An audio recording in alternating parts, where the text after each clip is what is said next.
Nobody killed a sports car. We just stopped caring. 20 years ago, a two-door coupe with 300 horsepower was every driver's dream. But today, the best-selling vehicles on the planet are tall, heavy, family-hauling SUVs, and people are genuinely excited about them. How did we get here? And what does it say about how we actually live now? If you've ever chosen comfort over speed, this one's for you. Smash that subscribe button. The golden age nobody appreciated. Here's where it all began. Go back to the 1980s and 90s. The roads were full of low, flat, rear-wheel drive machines that were borderline impractical and absolutely glorious. The Honda Prelude, the Toyota Supra, the Mazda RX-7, the Mitsubishi Eclipse. Cars that sat maybe 4 inches off the ground, had almost no trunk space, and made you feel every single bump in the road, and drivers absolutely loved them for it. These weren't cars built around your lifestyle. They were built around the act of driving itself. You sat low, you leaned into corners, you felt the engine through the seat. The steering wheel talked to you. The exhaust note was an event. Getting behind the wheel wasn't just transportation, it was the whole point. Sports cars ruled because driving was still a culture. People spent weekends at car meets. They tuned their engines. They argued passionately about front-wheel drive versus rear-wheel drive, the way people argue about football teams today. Car magazines sold millions of copies every month. The vehicle you drove said something real about who you were. Then one shift changed everything. The minivan problem and the SUV solution. Nobody wanted to admit they needed a minivan. That's honestly where this whole story starts. By the mid-90s, millions of people were getting married, having kids, loading up strollers and groceries and soccer gear. And the sporty two-door they loved at 22 years old suddenly made 0 sense. But a minivan? That felt like surrender. That felt like giving up on being interesting.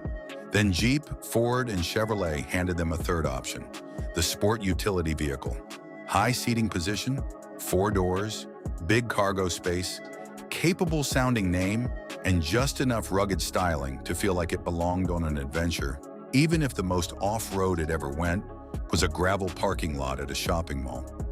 People grabbed it with both hands. The Ford Explorer practically invented the mainstream SUV craze in the early 90s. Sales climbed every single year.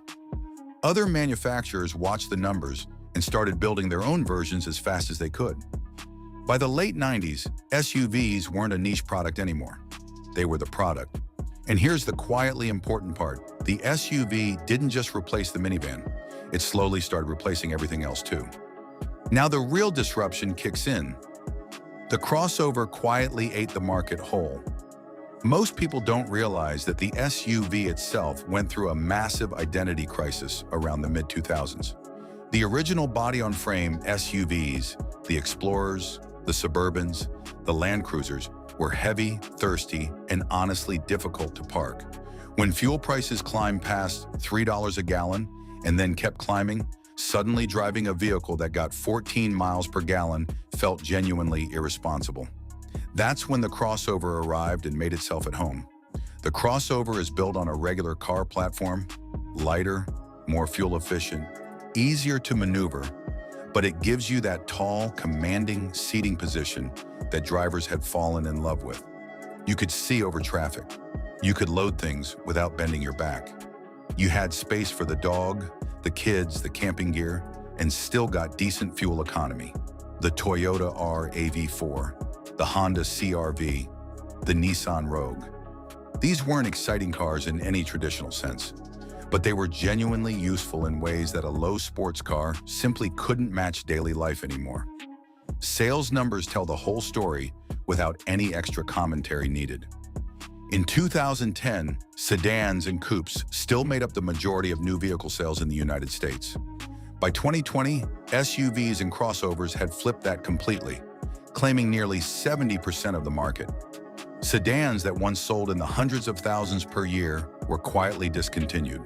Ford killed the Fusion, Chevrolet killed the Cruze, even Toyota quietly let the Corolla slip down the priority list while the RAV4 became their best-selling vehicle globally.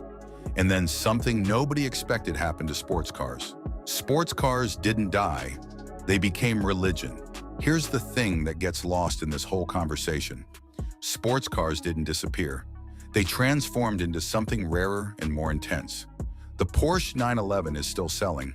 The Chevrolet Corvette just had one of its best decades in history. Ferrari delivered a record number of vehicles in 2023. Lamborghini has a years-long waiting list. The Ford Mustang is still one of the most recognized cars on Earth, but who's buying them changed completely. Sports cars stopped being a young person's first dream and became an experienced driver's deliberate choice. The average age of a new Porsche buyer today sits somewhere around 50 years old. These are people who spent decades driving practical vehicles, the minivan, the crossover, the family sedan, and finally circled back to driving purely for the joy of it. There's something genuinely moving about that. The love for these machines never died. It just waited. It matured. And when people finally had the freedom and the money to choose a car purely for how it made them feel, they went right back to the low, fast, loud, beautifully impractical sports car they'd been dreaming about for 30 years. Sports cars became a passion purchase instead of a practical one, and ironically that might be the best thing that ever happened to them. But now a third force is rewriting all the rules.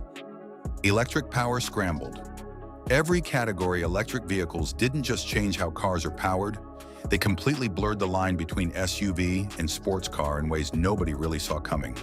Take the Tesla Model X, a 7-seat SUV that weighs nearly 5,000 pounds and can sprint from 0 to 60 miles per hour in around 2.5 seconds. That is genuinely supercar territory. A decade ago, you needed a Lamborghini to hit that number. Now you can do it in a vehicle that comfortably fits your entire family and their luggage. The Rivian R1T, the Kia EV6, the Hyundai Ioniq 5, the Ford Mustang Mach-E.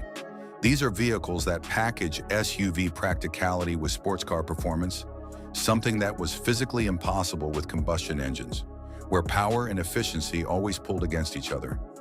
Electric motors deliver their maximum torque instantly from a complete standstill every single time.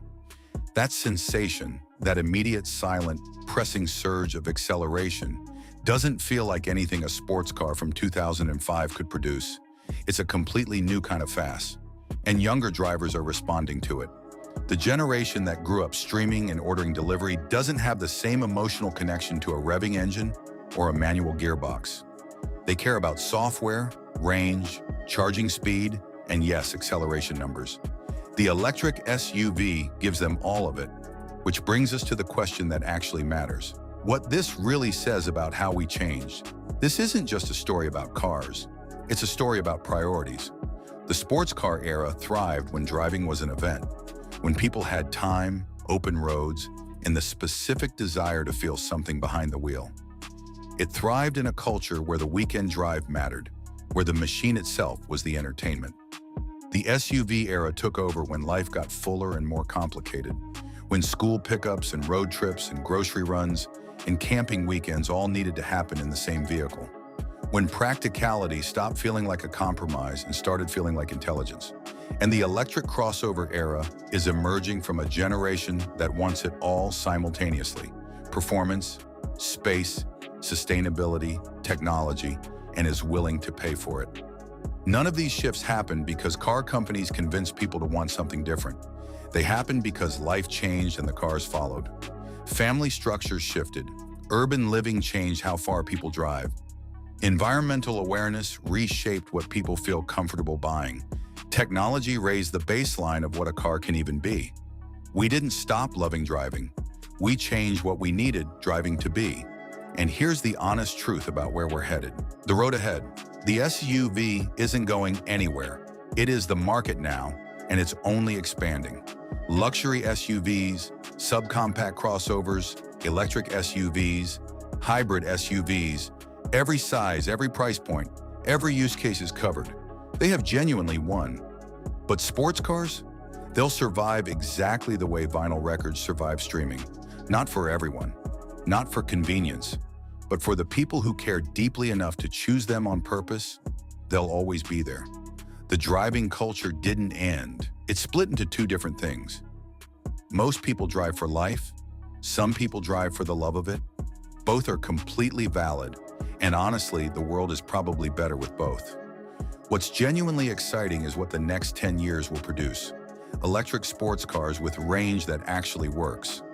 SUVs that handle with precision that would have embarrassed sedans from a decade ago. Autonomous features that handle the commute while the driver takes over for the good parts. The road got wider. There's room for all of it now. Driving culture didn't die, it grew up. It made room for school runs and mountain passes, for practicality and passion, for the family and for the driver who still gets excited every single time the engine turns over. The SUV didn't kill the sports car. They just learned to share the road. And that's a genuinely good ending to a story that's still being written. If this video made you think differently about what you drive or what you wish you drove,